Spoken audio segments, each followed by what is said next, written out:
Cadet Wiltren Oss lay on the floor of the training hangar, his blue blood pooling in a thin puddle beneath him, and the last thing he saw before a medical drone carried his consciousness into darkness was the face of the human instructor. Not afraid, not panicking, just focused, calm, like it was an ordinary Tuesday. He didn't know then that in 3 weeks, his entire academy would be begging for a transfer to the human courses.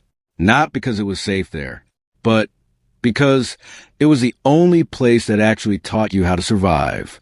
The Allied Fleet Academy sat aboard the artificial station Meridian, orbiting a neutral star on the border of 3 major civilizations: humans, the Koldar, and the Xintari, a species with fragile crystalline bodies considered the most cautious beings in the known galaxy. That semester, a handful of Xintari cadets, along with a scattering of individuals from 4 other species, ended up assigned to the Human Engineering Platoon, an experiment authorized by the Allied Fleet after years of human instructors producing training results that statistically shouldn't have been possible. Cadet Wiltren Oss, if you'd asked him on day 1, would have told you with total confidence that humans were a species either extraordinarily brave or catastrophically reckless. He didn't know yet that the difference between those two things was far thinner than his kind assumed. His first instructor was a human named Sergeant Daniel Cruz, short, wiry, in his mid-40s, with a scar running through his left eyebrow and eyes that had seen things Wiltren would rather not know about. "Welcome to the engineering platoon," Cruz said on the first day, standing in front of a group of 12 cadets from different species. Rule number 1. Forget everything they taught you about safety back at your academy. A Xintari cadet named Prill, his crystalline body flickering pale blue with agitation, raised a thin limb. "Instructor Cruz, this contradicts the basic principles of engineering training. Safety protocols exist to prevent accidents." Cruz gave him a long look, one that held no mockery, no irritation, just something like the patience of an old teacher. "The safety protocols you were taught are built to prevent accidents under ideal conditions," he said. "The problem is, the universe is never ideal. And one day, cadets, you're going to be on a ship taking on vacuum, with a reactor about to blow, and no time to follow a step-by-step manual." He walked over to a massive, half-disassembled reactor in the center of the hangar, a training rig deliberately damaged for exercises. "Your academies teach you to avoid risk. We teach you to manage it. Those are 2 different things." That was the moment Wiltren first felt a strange, inexplicable sensation that would follow him for the rest of the month. A mix of dread and, to his own surprise, curiosity. The first week, the cadets studied theory, material that struck Wiltren as reasonable and predictable enough. But on the 8th day, something happened that would upend his understanding of a human species for good. A training alarm went off in the middle of the station's night cycle. A sharp, piercing wail that would have stopped Wiltren's heart if his heart had been organic instead of a crystalline mechanism. "This is a simulation," the station speakers blared. "Repeat, this is a radiation leak simulation in Sector 7. All cadets report to emergency positions." Still half asleep, Wiltren rushed into the corridor with the rest of the cadets. What he saw there stopped him cold. The human cadets, all 6 of them in his platoon, were already moving, not panicking, not calling emergency services, and waiting for instructions the way the Xintari Academy had trained him to. They were simply moving, as if their bodies already knew what to do before their minds had caught up. One of them, a cadet named Madison Reed, a small woman with a mop of red hair, was already running towards Sector 7 without a protective suit. "Cadet Reed," Wiltren shouted, chasing after her. "Protocol requires full radiation shielding before entering a contaminated zone. Putting on a suit takes 4 minutes, she shouted back over her shoulder, not slowing down.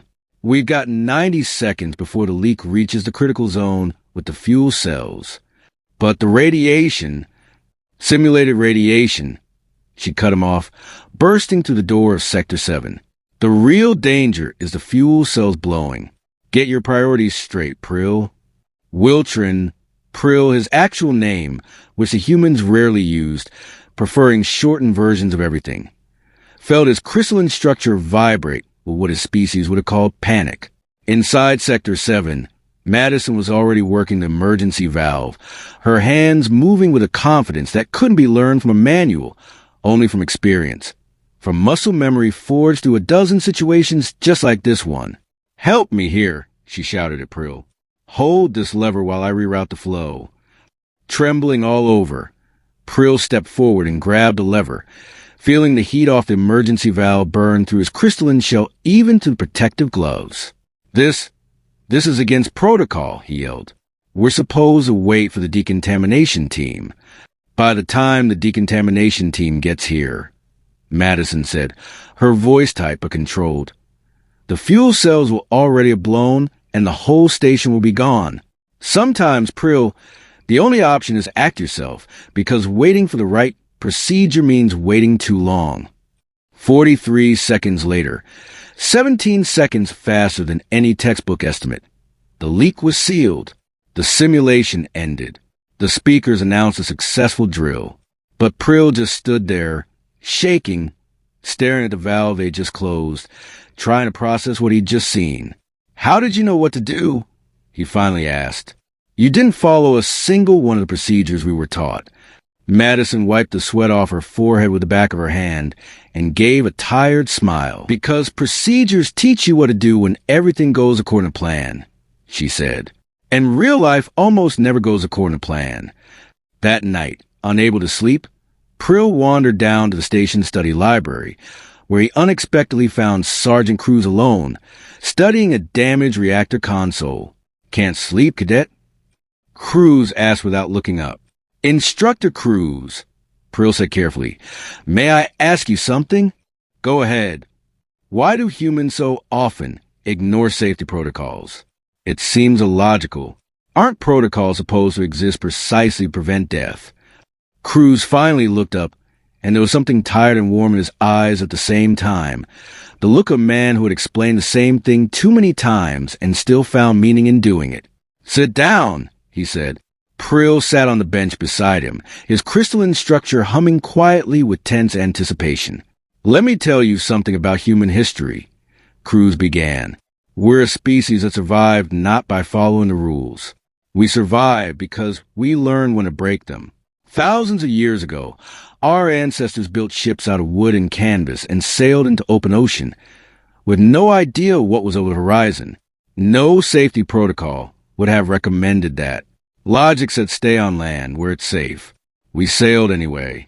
He paused, his fingers tapping thoughtfully against the edge of the damaged reactor. "We sent people into space in metal capsules built with technology that would look like the Stone Age to you today. Statistically, the odds of those early space flights succeeding were terrifying.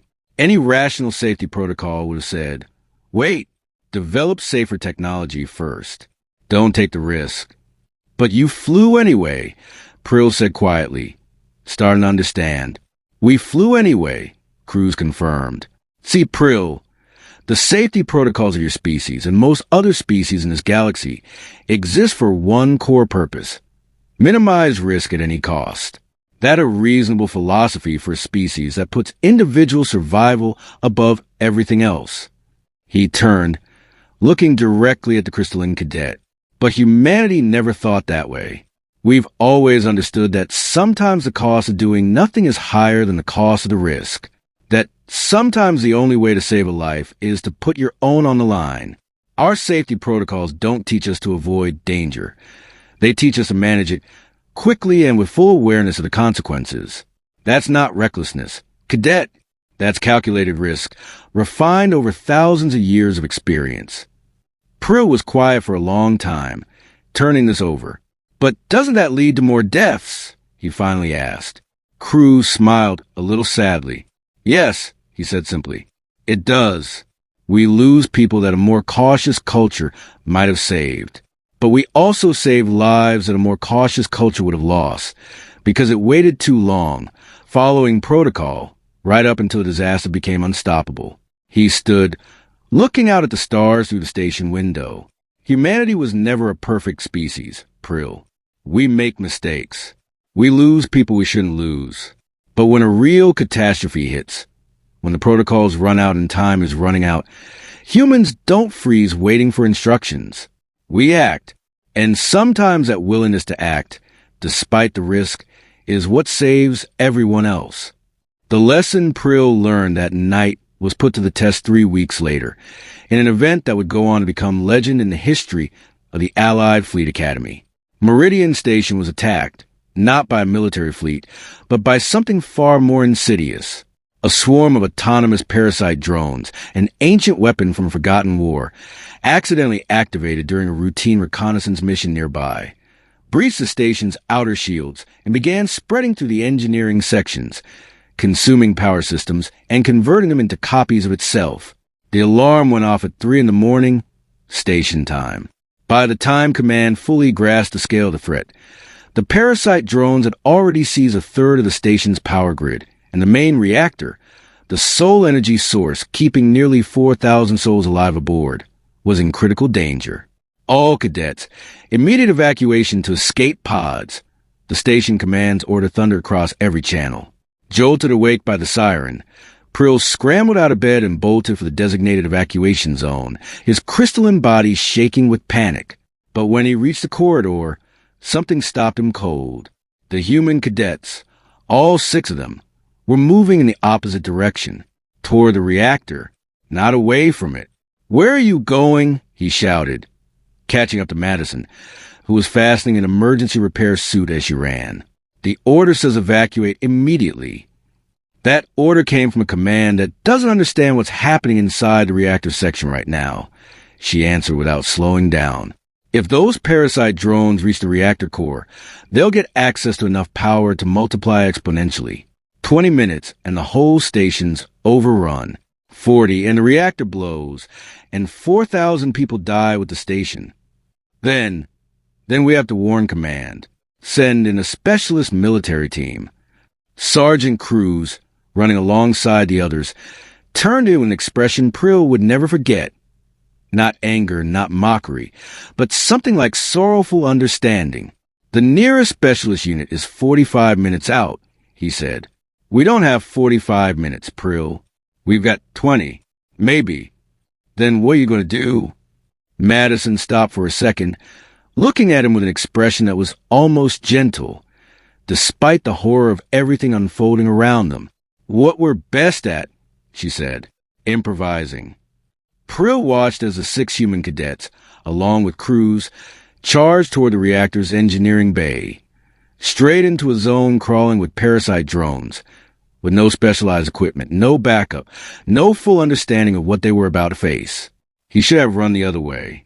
Every cell of his crystalline structure was screaming at him to. Protocol demanded immediate evacuation. Logic demanded immediate evacuation. But he remembered what Cruz had told him that night in the library. Sometimes the only way to save a life is to put your own on the line. Prill turned and ran after them. What happened inside the reactor bay over the next 18 minutes was later described in the official Allied Fleet report with single phrase, "Tactically, inexplicably successful." But for the people who were there, it was something far more personal. The parasite drones, small, fist-sized metallic creatures bound together into a swarm by a complex electromagnetic field, coated the walls and ceiling of the engineering bay, devouring power cables and converting them into swarm biomass at a terrifying rate. "We don't have anything to fight these with," Prill shouted as a first wave of drones surged toward him. Standard protocol calls for specialized electromagnetic pulse rigs to neutralize a swarm like this. "We don't have specialized rigs," Cruz answered, smashing the nearest drone with an ordinary wrench, with a force Prill hadn't expected from a man his size. "We've got what's on hand. Improvise." Madison was already at the main reactor console, her fingers flying across the control panel with desperate speed. "If I can reroute the primary power flow through the secondary channels," she muttered to herself, "the swarm loses its power source in this sector, and we can isolate the infestation." "That's not possible to do manually," another cadet, Davis, shouted, fighting off the swarm with a jury-rigged electric baton made from a broken tool and bare wires. "The system needs full synchronization through the central computer." "Then I'll do it without the central computer." Madison snapped through gritted teeth. tearing open the control panel with her bare hands and starting to splice wires by hand, risking a lethal shock with every second. Caught in the middle of the chaos, Prill felt something in him shift. His crystalline nature, normally inclined toward calculated caution, began, for the first time in his life, acting on instinct. He saw Davis, surrounded by drones, losing his footing under the swarm's assault. Without thinking, without calculating odds, without consulting protocol, Prill threw himself forward, using his own crystalline body as a shield, absorbing the swarm attack meant for Davis. Sharp pain tore through his structure as several drones bit into his crystalline shell, but he didn't retreat. Prill, Madison screamed, seeing it happen. "Keep working," he shouted back, his voice shaking with pain but firm with resolve. "We don't have time." That was the exact moment, 18 minutes into disaster, that Madison finished a manual splice, sending a pulse of energy that rerouted the reactor's main flow through emergency channels, completely cutting the drone swarm off from its power source. Drained of power, the drones began to slow, their movements growing sluggish, until one by one they dropped to the floor of the engineering bay, fully deactivated. The silence that followed was almost deafening. Prill collapsed to his knees, his crystalline structure damaged in a dozen places, thin cracks glowing faintly blue where the drones had breached his shell. But he was alive. So was everyone else. Cruz crossed over to him, kneeling beside the injured cadet, his face streaked with soot and sweat, but something like pride in his eyes. "You all right, cadet?" he asked. Prill looked up at him, feeling something new and unfamiliar taking shape inside his crystalline core, a feeling his native language had no exact word for, but which humans would have called pride, mixed with realization. "I broke protocol," he said quietly. "I didn't evacuate. I threw myself into danger without calculating survival probability." "Yeah," Cruz said with a small smile. "You did. Why does it feel, right?" Prill asked, his voice full of genuine bewilderment. "Why? Despite the pain, despite the risk, part of me is glad I did it." Cruz helped him to his feet, his hand steady on the injured cadet's shoulder. "Because Cadet Prill," he said gently, "you just learned something humanity has known for thousands of years. Real safety isn't the absence of risk. It's being willing to risk yourself for the people you're protecting. And when you do it not because protocol demands it, but because your gut demands it, that's when you truly understand what it means to be part of a team." The official investigation the Allied fleet conducted after the incident concluded that the actions of the human cadets and their instructor had saved Meridian Station and all 4,000 lives aboard, averting catastrophe with only minutes to spare before it would have become irreversible.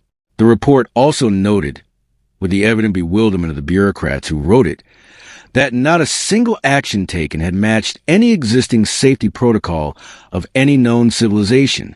Cadet Prill, his crystalline structure fully restored by the station's medical drones over the following 2 weeks, filed an official request for a permanent transfer to the human engineering platoon, the first request of its kind among Xintari cadets, and one that soon triggered a wave of similar requests from cadets of a dozen other species across the academy. When the council of elders of his home species asked him why he wanted to stay among humans, whose culture seemed so alien to the cautious Xintari philosophy, Prill gave an answer that was later quoted in the Allied fleet's report as one of the most accurate descriptions of humanity ever given by a member of another species.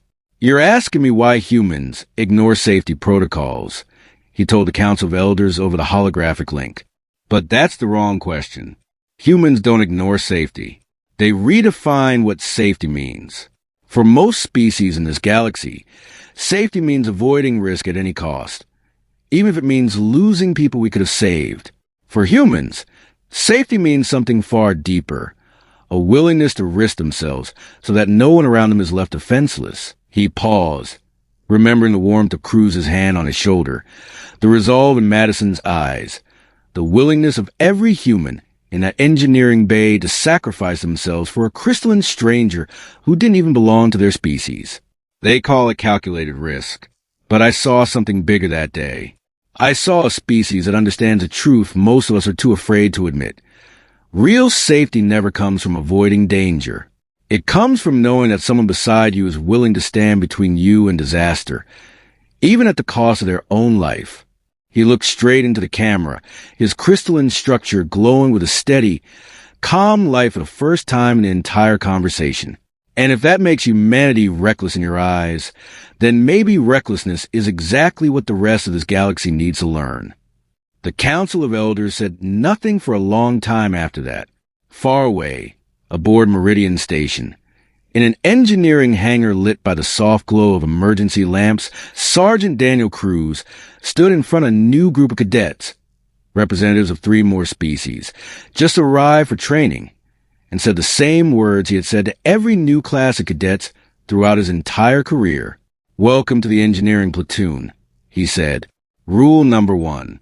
Forget everything they taught you about safety back at your academy."